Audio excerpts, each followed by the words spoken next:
के अंदर में पति के श्राप के द्वारा अहिल्या जी का प्रभु जी ने उद्धार किया और गुरु से समस्त अस्त्र शस्त्रों की विद्या लेकर के और आज जनकपुरी में पहुंच गए हैं। इधर से जनकपुरी के अंदर में दासियों से गिरी हुई माता आज जानकी जी अपनी सखियों के साथ में पार्वती माता के मंदिर में आई और पूजन किया है और वर मांगती हैं। जय जय जय गिरिराज किशोरी, जय महेश मुख चंद्र चकोरी, जय गज बदन सड़ानन माता, जगत जनन गामिन दूत गाता। भैया मुझे ये वर चाहिए, एक श्याम वर्ण और गौर वर्ण के अभी मैंने जो वाटिका में देखा है और ये मुझे प्राप्त हो जाए। उसी समय माता के गले से पुष्प की माला आई है और लेकर के जानकी मैया चलती है सखियों के साथ। अब इधर से गुरु की सेवा में प्रभु राम जी आते हैं और इधर से माता जानकी जी आती है। अब क्या है कि प्रभु राम जी को जानकी मैया देखती है और जानकी मैया प्रभु राम की ओर देखते हैं। अब बीच के अंदर में इधर सखियां खड़ी हैं, इधर के लखनलाल जी खड़े हैं। अब क्या देखती हैं? रामी को देख करियो जनक नंदनी, रामी को देख कर न्यो जनक नंदनी, थी जहां पर वहीं पर खड़ी रह गई, थी जहां पर वहीं पर खड़ी रह गई। राम देखे सिया को, सिया राम को, राम देखे सिया को, सिया राम को, चारों अखिया लड़ी की लड़ी रह गई, चारों अखिया लड़ी की लड़ी रह गई। राम को देखी कर न्यो जनक नंदनी, राम को देख कर न्यो जनक नंदनी, जहाँ पर वहीं पर खड़ी रह गई, जहाँ पर वहीं पर खड़ी रह गई। एक ही श्याम वरण, एक ही गोरे वरण, एक श्याम वरण, एक ही गोरे वरण, देखी के सारी सखियां खड़ी रह गई, देख के सारी सखियां खड़ी रह गई। एक ही बोली सखी कितने सीधे कुंवर, एक बोली सखी कितने सीधे सवर, एक बोली सखी कितने सीधे कुंवर, एक बोली सखी कितने सीधे कुंवर। क्या जोड़ी विधाता ने रच दिए को, क्या जोड़ी विधाता ने रच दिए को। आए आज हमारे ही नगर में, आए आए हमारे ही नगर, ऐसी जोड़ी कहाँ से मिलेगी कभी, ऐसी जोड़ी कहाँ से मिलेगी सखी। राम देखे सिया को, सिया राम को, राम देखे सिया को, सिया राम को, चारों अखिया लड़ी की लड़ी रह गई, चारों अखिया लड़ी की लड़ी रह गई। तुझी बोली सखी सुनो मेरी सखी, तुझी बोली सखी सुनो मेरी सखी, ये गुरु के ही चेला कवायद बड़े, ये गुरु के ही चेला दुहाइत बड़े। एक ही बाण में राक्षसी वध कर, एक ही बाण में राक्षसी वध कर, वही ताड़ का फिर पड़ी रह गई, थी वही ताड़ का वो पड़ी रह गई। रब देखे सिया को, सिया राम को,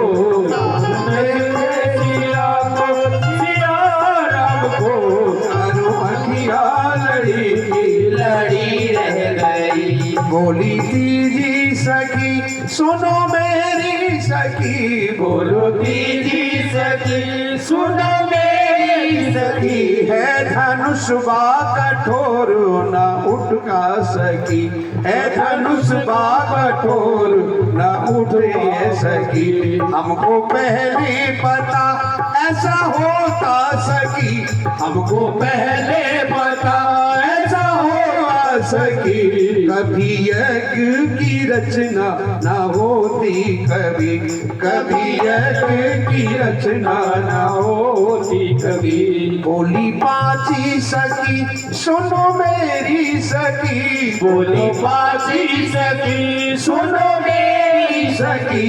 यही श्याम वरण इनमें शक्ति बड़ी, यही श्याम वरण इनमें शक्ति बड़ी। तोड़ करके दिखाए धनुष राम जी, तोड़ करके दिखाए धनुष राम जी।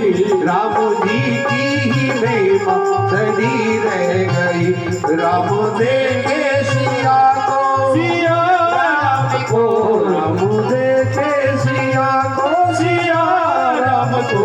चारों अखिया लड़ी की लड़ी रह गई, वो चारों अखिया लड़ी की लड़ी रह गई, चारों अखिया लड़ी लड़ी रह गई।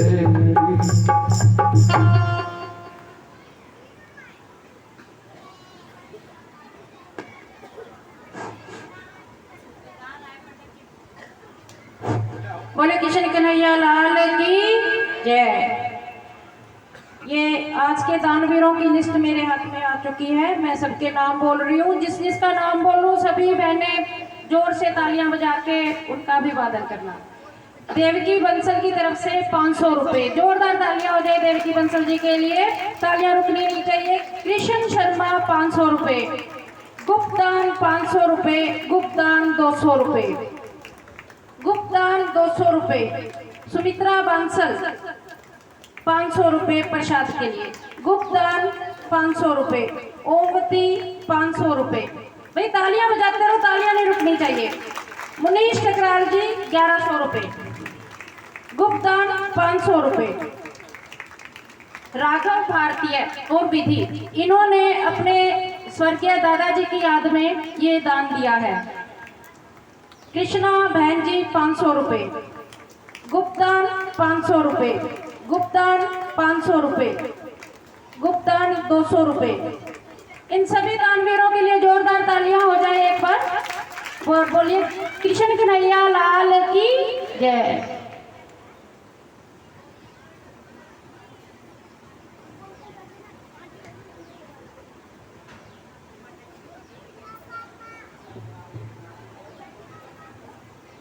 देखिए अभी मैया ने आपके सन्मुख जिन माताओं ने इस धर्म क्षेत्र महायज्ञ के अंदर में दान दिया है, उन सभी भक्तों को हम तहे दिल से आशीर्वाद प्रदान करते। भगवान उन दानवीरों का इसी प्रकार से और नाम चलता रहे।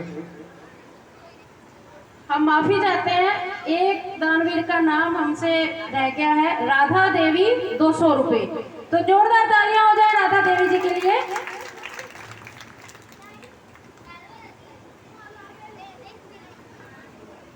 तो भगवान इन सभी को बहुत बहुत धन्यवाद है।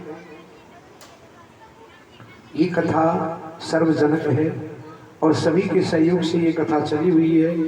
हर साल की तरह आप सभी इस कथा के मालिक हैं और एक कथा के बीच में कुछ हम कहना चाहते हैं। आप सभी की अगर राय हो तो देखिए, कथा का खर्चा तो है ही है, आपको पता है हर साल होता ही है, लेकिन पितृपक्ष चला हुआ है।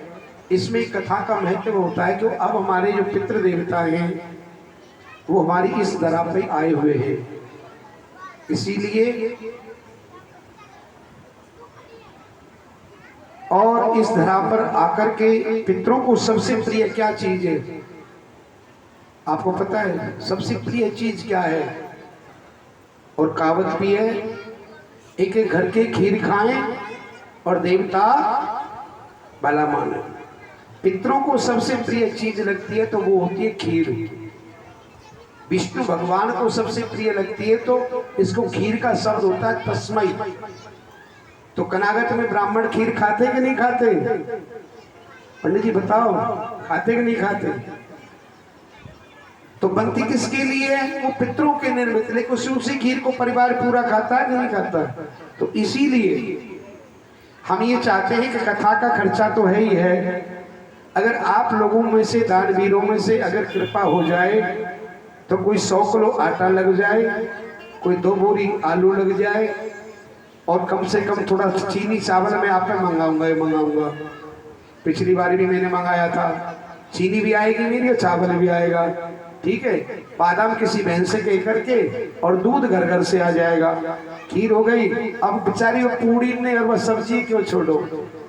और बूंदी एक भाई ने मेरे से कह दी है, एक गुरुजी आपकी 11 किलो बूंदी लगे तो 11 किलो बूंदी के पैसे आप ले आना, 21 लगे तो 21, और जितनी बूंदी लगे तो मेरे से ले लेना, तो पर भंडारा कर देना पितरों का। अगर आप लोगों की इच्छा हो तो ये वजन नहीं दूंगा, क्योंकि अगर जितना भी भागवत करने के बाद, यज्ञ होने के बाद अगर झूठन हमने नहीं की और झूठ नहीं फैलाया, तो थोड़ा हमारा पितरों के लिए थोड़ा अच्छा नहीं होगा। क्योंकि हम जो दाल रोटी खाते पितरों की है, तो अब इस भंडारे की लिस्ट में कौन कौन सम्मिलित है वो अपनी सूची अलग लिखवा देना।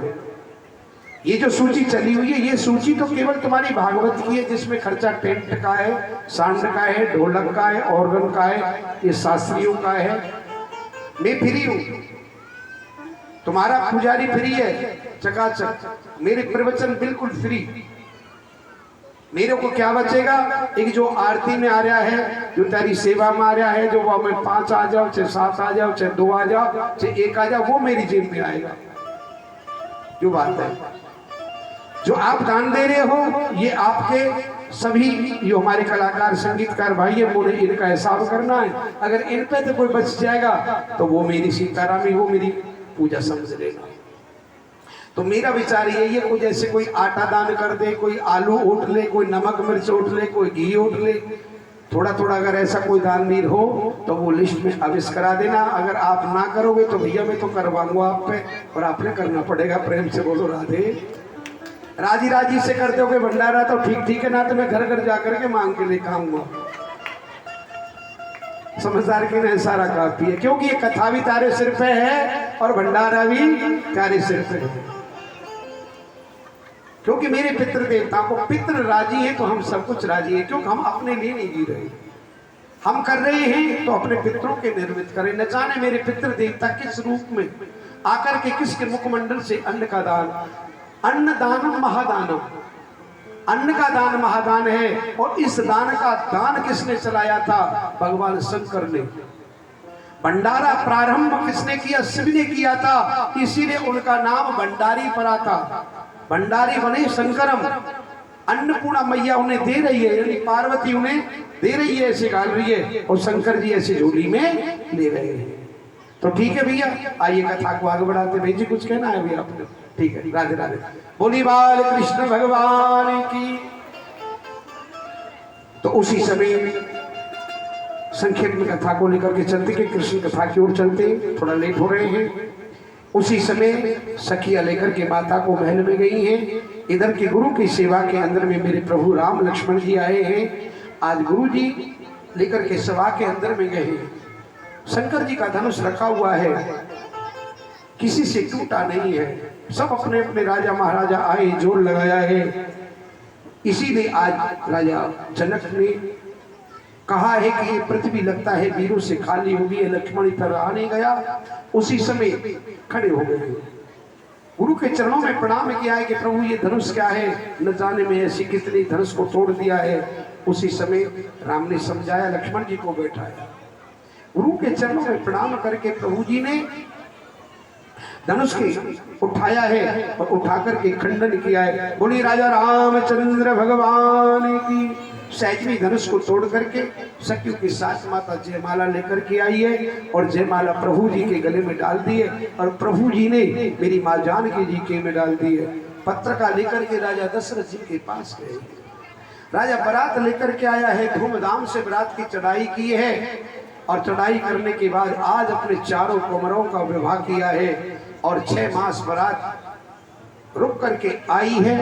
आकर के पुत्र वधू की बड़ी सेवा की है। राजा दशरथ ने अपने में अपना मुखमंडल देखा है और सफेद बालों को देख करके, सफेदी को देख करके आज युवराज पद पर राम को बैठाना चाहते हैं। उसी समय मंत्रा का मन बदला है, माता कैकेयी की बुद्धि को बदला है और आज प्रभु राम जी को वनवास हुआ है। वन के लिए माता जानकी जी, लक्ष्मण जी और प्रभु राम जी गए हैं। नव का लेकर के केवट से नाव मांगी है, पार गए हैं। निषाद राजा से मिले, भारद्वाज ऋषि से मिले हैं, मुनियों से भेंट करते हुए परणकुटी पंचवटी बनाई है। हिरण आया है, वो भी सोने का मृग बनकर के आए। प्रभु ने शिकार खेलने के लिए गए हैं। लक्ष्मण ने रेखा खींची है, छल से रावण आया है अपनी सुपर्णखा के बदला लेने के लिए। इधर से छल करके प्रभु को ले गए। खोजत खोजत मन में प्रभु पहुंचे हैं। हनुमान से भेंट हुई है, माता सबरी को दर्शन दिया और पाली का वध करके वानरों की सहायता से, सुग्रीव की सहायता के द्वारा आज सेतु बंधन हुआ है। और सेतु बंधन करने के बाद बहुत संग्राम हुआ। रावण के समस्त पुत्रों का वध करके अंत समय रावण का वध किया और विभीषण प्रभु की शरणागति में आया। विमान में बैठ करके प्रभु जी मेरे अवधपुरी की ओर आए। अवध में बड़ी धूमधाम के साथ में स्वागत किया। अंत समय माता को वन में भेजा गया। 2 पुत्रों को जन्म दिया, लव कुश को। गुरु की कृपा से वाल्मीकि गुरु वापस आए हैं। माता पृथ्वी के द्वारा श्री क्षीर सागर में प्रवेश की है। दुर्वासा के द्वारा लक्ष्मण जी बैकुंठ के लिए चले गए। हाथों में कुशा लेकर के प्रभु राम जी भरत शत्रुघ्न को लेकर के अपने पुत्रों को राजगद्दी पे बैठा करके और सीधे बैकुंठ की ओर चल गए।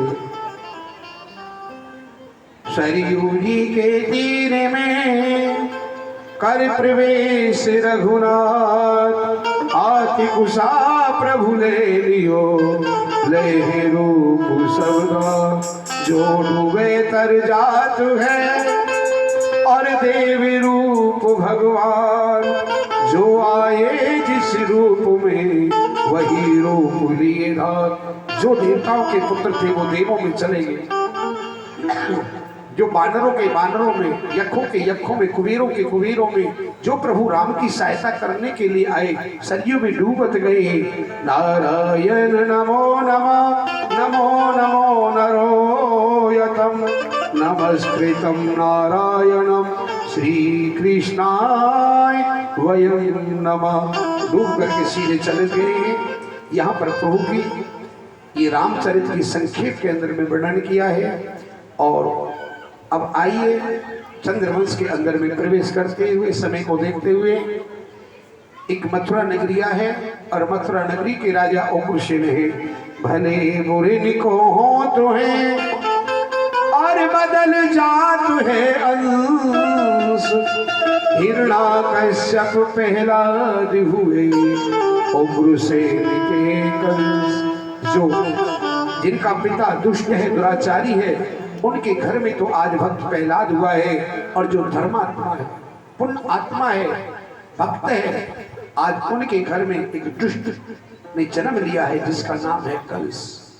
पृथ्वी माता रुदन करती हुई भगवान नारायण विष्णु के पास पहुंची है। एक में हत्याकारियों के अत्याचार से दुखित होकर के प्रभु मैं रसातल की ओर जाना चाहती हूँ, इसीलिए मैं इस भूमंडल को, भार को सहन नहीं कर सकती, मेरा उद्धार कीजिए।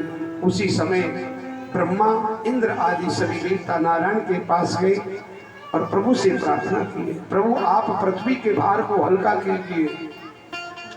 जब जब होए धर्म की हानि, जब जब होए धर्म की हानि, बढ़े असुर महाअभिमानी, बढ़े असुर महाअभिमानी। तब तब प्रगट होई रघुनाथ, तब तब प्रगट होए रघुनाथ, तब प्रगट होए रघुनाथ, तब तब प्रगट होए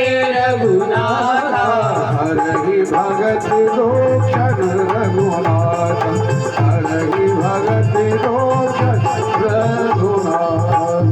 जब की हानि होती है, अधर्म अधिक बढ़ जाता है, तब प्रभु अवतार लेकर के आते हैं और कहते हैं कि तुम जाइए 84 के अंदर में और वानर गोपियों का रूप धारण कीजिए और मैं माता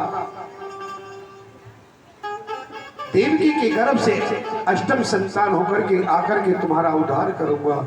आज कंस राजा ने समस्त ऋषि मुनियों को कैद में डाल दिया, अपने पिता को बंदी बना लिया और बंदी बना करके आज अपनी चचेरी बहन देवी की का विवाह वसुदेव के साथ करके आज धूमधाम के साथ में उसे विदा करने के लिए ससुराल जा रहे हैं। उसी समय आकाशवाणी हुई। आकाशवाणी ने कहा, अरे कंस राजा, इतनी धूमधाम के साथ अपनी चचेरी बहन को लेकर के जो तू विदा करने के लिए जा रहा है, इसी से अष्टम पुत्र से तेरा काल होगा, इसी के गर्भ से अष्टम काल होगा। इतनी बाणी सुन करके कंस राजा ने कटार ला करके अपनी बहन का वध करने को उदित हुए हैं। उसी समय कटार को पकड़ा है, हाथों में हथकड़ी, पैरों में बेड़ी लेकर के आज देवकी और वसुदेव जी को 7 तारों के जेल के अंदर में बंद किया है। यह चर्चा सुनते ही सभी ब्रजवासी और सभी यादव समाज और जितने भी प्रभु के भक्त थे सब दुखित हो गए। उसी समय आज पहला पुत्र हुआ है वसुदेव जी का, कंस को समर्पण किया है। वो छोटे से शिशु को ना देख करके उसका वध किया है। द्वितीय पुत्र का किया, तृतीय का किया, चतुर्थी, पंचम, छठ और छठवें पुत्र का जैसे वध किया है तो उसी समय समस्त देवता त्राही त्राही करने लगे। इसी प्रकार से सप्तम पुत्र को कह दिया है कि वो नष्ट हो गया, गर्भ गिर गया है, नहीं रहा गया। इसीलिए अब चुपके से उस गर्भ को लेकर के माता रोहिणी के गर्भ में डाल दिया है और डाल करके आज यहाँ शेषनाग अवतारी श्री बलराम जी का अवतार हुआ। बोलिए बलभद्र भगवान की जय, श्री कृष्ण बलराम की जय। इसीलिए आज वो घड़ी आई, अष्टम पुत्र की घड़ी आई है, तो आज पहले गार भी अधिक है। हाँ बेटा बोलिए। कृष्ण कन्हैया लाल की भाई, एक बार फिर से जोर से तालियां बजा दो। गुप्त दान आया है 200 रुपए, 200 रुपए के लिए तालियां और भंडारे के लिए भी दान आना शुरू हो गया है। तो पहला दान आया है सावित्री शर्मा, मकान नंबर 564 की तरफ से 11 किलो आटा, तो इनके लिए जोरदार तालियां हो जाए। और 11 किलो दूध आया है दर्शन देवी की तरफ से, तो दर्शन देवी के लिए भी जोरदार तालियां हो जाए। बोले कृष्ण कन्हैया लाल की जय। धन्यवाद।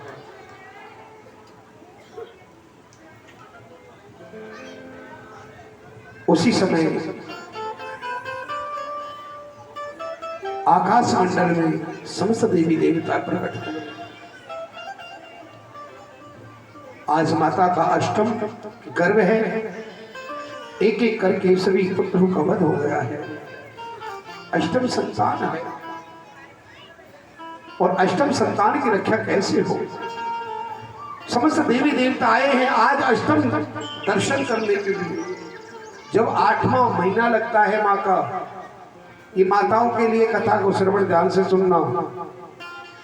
8वां जब महीना गर्भ का होता है तो विशेष रूप से माताओं को सावधानी बरतनी चाहिए।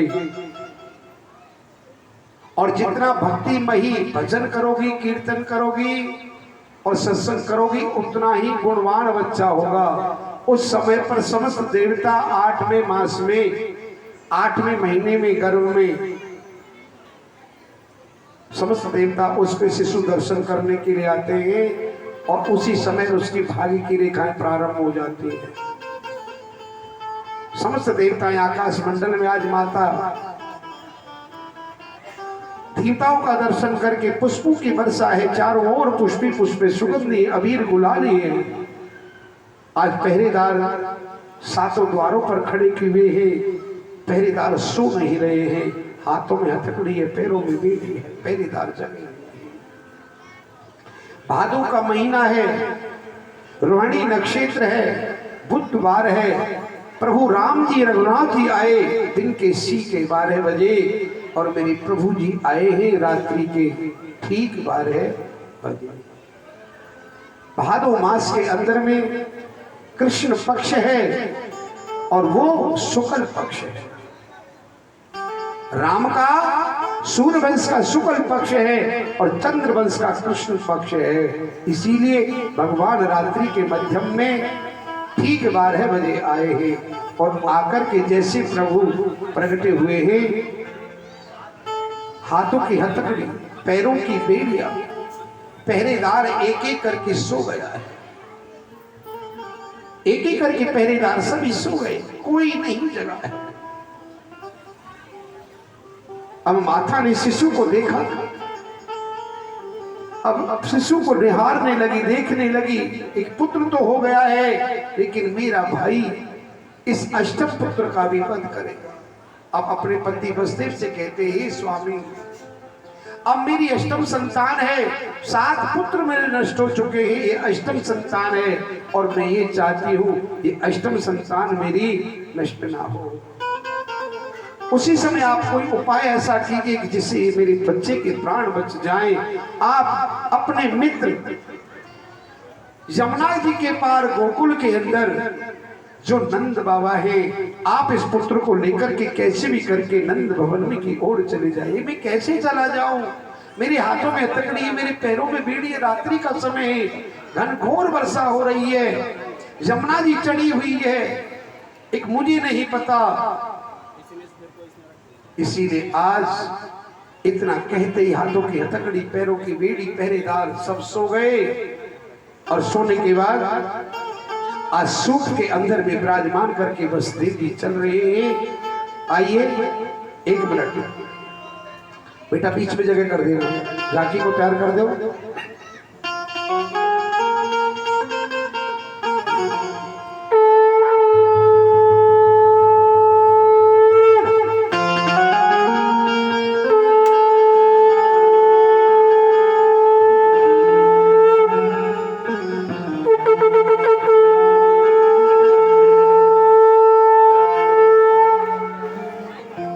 Oh